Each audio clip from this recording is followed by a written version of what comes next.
Should convicted terrorists serve the whole of their sentence without any chance of early release? And I'm going to put that question to Adam Price first. I think certainly the lessons of what happened in the Usman Khan case, of course, will only fully be known once we've had the investigation and indeed the inquest in due course. So I think it's important not to rush to judgment in terms of that specific case. But I mean, in terms of convicted terrorists, then I think public protection has to be at the core of the policy, isn't it? I mean, it is a specific type of crime involving a specific type of criminal that are ideologically motivated. And there, I think the balance has to err on the side of caution hugely, because the consequences of getting it wrong are too horrible to imagine. I think the wider debate about rehabilitation, I think, is a wider context. But specifically and narrowly, when we're talking about terrorist suspects, then I think the balance should be with the emphasis on public protection at all times. But you want more restorative justice. Isn't that in danger of letting people off the hook? Well, I think certainly in terms of, look, I don't think we should confuse the two here, because when we're talking about crime in general, we're talking about a very different type of criminal in a very different type of context.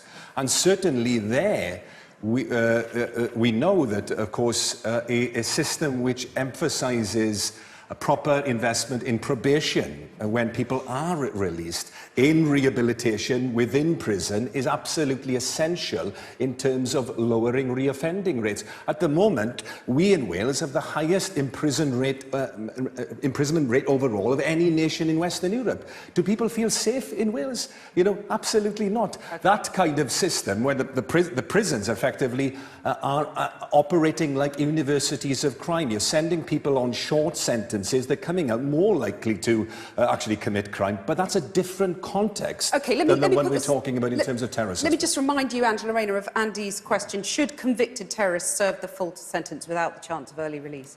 I think the most important thing is that the public are kept safe. And one of the problems that we've got at the moment is our prisons are overstuffed. Lots of people reoffend on petty crime and they're in doing time for that. Their whole lives fall apart because of that. If the convicted terrorists need to spend 10, 20, 30, 40 years in prison, they should do that time. But when they're out, they need to be looked at and monitored in the way that our probation service is meant to. That's been a failure because the cuts that have happened to our probation service and the cuts that have happened to our police, so they're not being watched. And that's a failure for everyone. No one can be thrown away the key. And we've got to make sure that rehabilitation is part of our justice system. But number one priority has to be to keep the public safe. Well, the Conservatives are ending the early release scheme that Labour brought in. So you haven't quite answered Andy's question. Should terrorists serve the full sentence? If the Labour government is in on Friday, should they, as a matter of course? Well, the justice system works the way it does, but if people are allowed out early, and people are often allowed out early, and the main reason for that half the time is because our prisons are stuffed, like I say, with people actually reoffending on petty crime. We've got to re-deal with that system.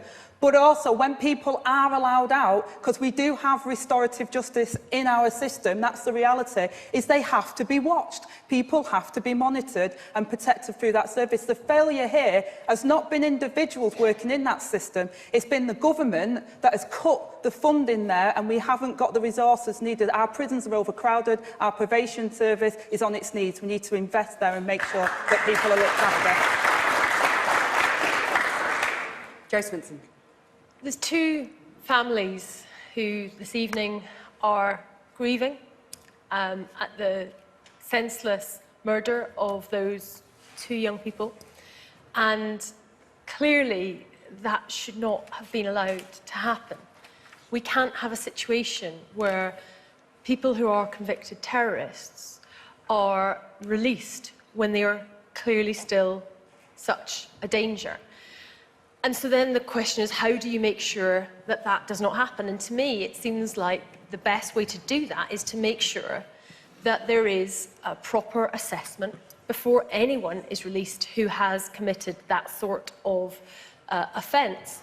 And that's what should happen, because the people who are working with these prisoners and can make that judgment can best distinguish between those who have served their sentence and have been able to rehabilitate within prison, because that's what we all should want. You know, we can lock up more and more people, but when people are released, we want them to be able to be functioning members of society, contributing to our community. And that has to be a massive aim of the criminal justice system. We are failing if we do not have people, when they are released, being safe in our communities and instead causing those crimes. But I would just make one plea. Very briefly, because I've got to bring in two other people. So one of those grieving parents, David Merritt, he has called on politicians not to politicise his son's death, not to reach for knee-jerk reactions. And I That's personally, why I didn't mention that. I'm not casting aspersions here. Yeah. But I am angry at the Prime Minister in the way he's responded to that, because I do not believe he has listened to Jack Merritt's father in what he wanted in terms of the aftermath of his son's death. Well, you've all talked about prison places and overstuffed prisons. The Conservatives want 10,000 extra prison places. The Brexit Party want an increase in police numbers. Philippa Whitford, Scottish jails are overstuffed too, aren't they? Well, they are, but I mean, we actually this year have our second lowest year for crime. We have halved violent crime in Scotland through the Violence Reduction Unit project in Glasgow, which has now been asked to help and advise around knife crime in London. We're talking about terrorism because of the tragedy on London Bridge, but it isn't just terrorists who need to either be locked up to protect the public or to be let out under supervision when they are felt to be rehabilitated. But I would agree with Angela that there are a lot of people, you know, we've just talked about mental health. There are a lot of people in prisons for short sentences who actually have a drugs addiction or mental health issue, and prison won't make them better. So we don't have 6-month sentences. We're moving to not have 12-month sentences, investing in community sentences, and we have more police on the street. So instead of cutting 20,000 as the Tories do, or did, and Boris Johnson's talking about, oh, we'll rehire them, but about 6,000 police retire every year. So in actual fact, over his 3 years, he won't have increased the number substantially. But if you want to change people's futures, you have to actually help them solve the problem. And just the idea of locking people up and throwing away the key. It's individuals. I agree they need assessed, they need monitored. But actually, there's far too many people in prison who could be helped in a more public health approach in trying to fix the person. And Cathy, can I just say though, bring this question back in. Andy, sorry. The question was very simple. Should they be released? Well, they shouldn't automatically be released, which was what was implied. I mean, that's a nonsense. To automatically release at some midpoint a violent person who's considered to be a threat. Whether they're a terrorist, a child abuser, a murderer, whatever, they shouldn't just automatically Well, that was your released. policy, Angela Rayner. That was Labour's policy. Well, violent crime over the last 5 years has doubled. The Tories have failed, and what's really frustrating is that they're not here tonight, and every now and again you have to pitch in and say, oh, this is what the Conservatives will say, but why are they not here to talk about their record?